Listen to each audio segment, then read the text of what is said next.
Hello friends, welcome to ಗಾನುಪಾಕಶಾಲೆ. ನಾನು ನಿಮ್ಗೆ ಇವತ್ತು ಲೆಮನ್ ರೈಸ್ ಮಾಡೋದು ಹೇಗೆ ಅಂತೇಳಿ ತೋರಿಸ್ಕೊಡ್ತೀನಿ. ಮೊದಲಿಗೆ ಒಂದು ಕಡಾಯಿನ ಕಾಯೋಕ್ಕಿಟ್ಟು ಇದಕ್ಕೆ 3 ಸ್ಪೂನ್ ಆಗುವಷ್ಟು ಎಣ್ಣೆನ ಸೇರಿಸ್ಕೊಬೇಕು. ಈ ಎಣ್ಣೆ ಕಾದ್ಮೇಲೆ ಇದಕ್ಕೆ ಸಾಸಿವೆ ಹಾಗೆ ಸ್ವಲ್ಪ ಜೀರಿಗೆ ಎರಡನ್ನೂ ಸೇರಿಸಿ ಚಟಪಟ ಸಿಡಿಯೋ ತನಕ ವೆಯ್ಟ್ ಮಾಡಬೇಕು. ಇದು ಚಟಪಟ ಅಂತ ಸಿಡಿದ ಮೇಲೆ ಇದಕ್ಕೆ ಕಡಲೆಬೀಜನ ಸೇರಿಸ್ಕೊಬೇಕಾಗತ್ತೆ. ನಾನಿಲ್ಲಿ 2 ಸ್ಪೂನ್ ಕಡಲೆಬೀಜ ಹಾಗೆ 2 ಸ್ಪೂನ್ ಕಡಲೆಬೇಳೆನ ಸೇರಿಸ್ಕೊತಾ ಇದ್ದೀನಿ. ನಂತರ ಇದನ್ನು ಸ್ವಲ್ಪ ಕಂದು ಬಣ್ಣ ಬರೋ ತನಕ ಫ್ರೈ ಮಾಡ್ಕೊಬೇಕು. ಅಂದರೆ ಹಸಿ ಇದ್ದರೆ ಚೆನ್ನಾಗಿರಲ್ಲ ಅಂತ ಹೇಳಿ ಸ್ವಲ್ಪ ಕಂದು ಬಣ್ಣ ಬರೋ ತನಕ ಫ್ರೈ ಮಾಡ್ಕೊಬೇಕು. ಇದು ಕಂದು ಬಣ್ಣ ಬಂದಾದಮೇಲೆ 1 ಸ್ಪೂನ್ ಹೆಸರು ಬೇಳೆನ ಸೇರಿಸ್ಕೊಬೇಕು. ಇದು ಆಪ್ಷನಲ್ಲು, ಬೇಕಿದ್ದರೆ ಸೇರಿಸ್ಕೊಳ್ಳಿ, ಇಲ್ಲಾಂದರೆ ಬೇಡ.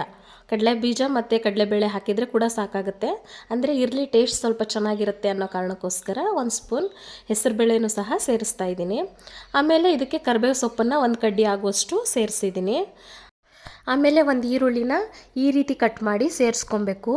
ಈರುಳ್ಳಿ ಸೇರಿಸ್ಕೊಂಡಾದಮೇಲೆ 2 ನಿಮಿಷ ಇದನ್ನ ಚೆನ್ನಾಗಿ ಹುರ್ಕೊಬೇಕು. ಹಾಗೆ ಹಸಿಮೆಣ್ಸಿಕಾಯಿನ ಕೂಡ ಸೇರಿಸ್ಕೊಂಡು ಅದನ್ನು ಸಹ ಫ್ರೈ ಮಾಡ್ಕೊಬೇಕಾಗತ್ತೆ. ಖಾರ ನಿಮ್ಮ ಅಭಿರುಚಿಗೆ ತಕ್ಕ ಹಾಗೆ ಹಸಿಮೆಣ್ಸಿಕಾಯಿನ ನೀವು ಸೇರಿಸ್ಕೊಬೋದು. ನಾನಿಲ್ಲಿ 2 ಹಸಿಮೆಣ್ಸಿಕಾಯಿನ ಸೇರಿಸ್ಕೊಂಡಿದ್ದೀನಿ. ಇದನ್ನು 2 ನಿಮಿಷ ಹುರ್ಕೊಂಡು ಮತ್ತೆ ಟೊಮೊಟಾನ ಸೇರಿಸ್ಕೊಬೇಕು. ಟೊಮೊಟೊ 1 ಹಾಕಿದ್ದೀನಿ. ಟೊಮೊಟೊ ಹಾಕಿಲ್ಲ ಅಂದರೆ ನಡೆಯುತ್ತೆ, ನಿಂಬೆಹಣ್ಣು ಹಾಕಿದ್ರೂ ಕೂಡ ಸಹ ನಡೆಯುತ್ತೆ. ಅಂದರೆ ಇರಲಿ ಅನ್ನೋ ಕಾರಣಕ್ಕೋಸ್ಕರ 1 ಟೊಮೊಟೊನ ಸ್ಮಾಲ್ ಸೈಜ್ದು 1 ಟೊಮೊಟೊ ಸೇರಿಸಿದ್ದೀನಿ. ಇದಿಷ್ಟನ್ನು ಹಾಕ್ಕೊಂಡು ಫ್ರೈ ಮಾಡ್ಕೊಬೇಕು ಚೆನ್ನಾಗಿ. ಹಾಗೆಯೇ ಇದು ಕಲರ್ ಚೆನ್ನಾಗಿ ಕಾಣಿಸ್ಲಿ ಅನ್ನೋದಕ್ಕೋಸ್ಕರ 1/4 ಟೀ ಸ್ಪೂನ್ ಆಗುವಷ್ಟು ಅರಿಶಿನ ಪುಡಿನ ಕೂಡ ಈ ಟೈಮಲ್ಲಿ ಸೇರಿಸ್ಕೊಬೇಕು. ಹಾಗೆ ಉಪ್ಪು ಎಷ್ಟು ಬೇಕು ನೋಡಿ ಹಾಕ್ಕೊಳ್ಳಿ.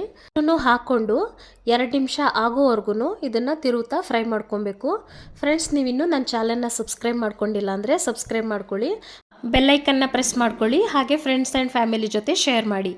ಹಾಗೆ ಇದೆಲ್ಲ ಚೆನ್ನಾಗಿ ಫ್ರೈ ಆದಮೇಲೆ ಇದಕ್ಕೆ ನಾನು ರೈಸ್ನ ಸೇರಿಸ್ತಾ ಇದ್ದೀನಿ.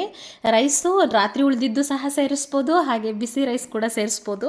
ಸ್ವಲ್ಪ ಆರಿದ ಮೇಲೆ ಸೇರಿಸಿದ್ರೆ ಚೆನ್ನಾಗಿ ಬರುತ್ತೆ ರೈಸು ಅಂತ ಹೇಳಿ ನಾನಿಲ್ಲಿ ಬಿಸಿ ರೈಸನ್ನೇ ಸೇರಿಸ್ತಾ ಇದ್ದೀನಿ.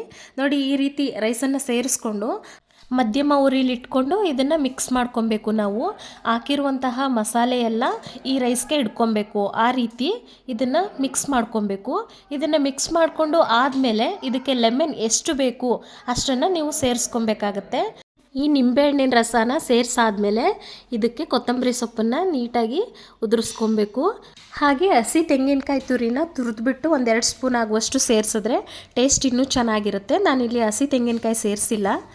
ಇದನ್ನು ಚಟ್ನಿ ಜೊತೆ ಸರ್ವ್ ಮಾಡಿದ್ರೆ ತುಂಬ ಚೆನ್ನಾಗಿರುತ್ತೆ ಫ್ರೆಂಡ್ಸ್. Thanks for watching.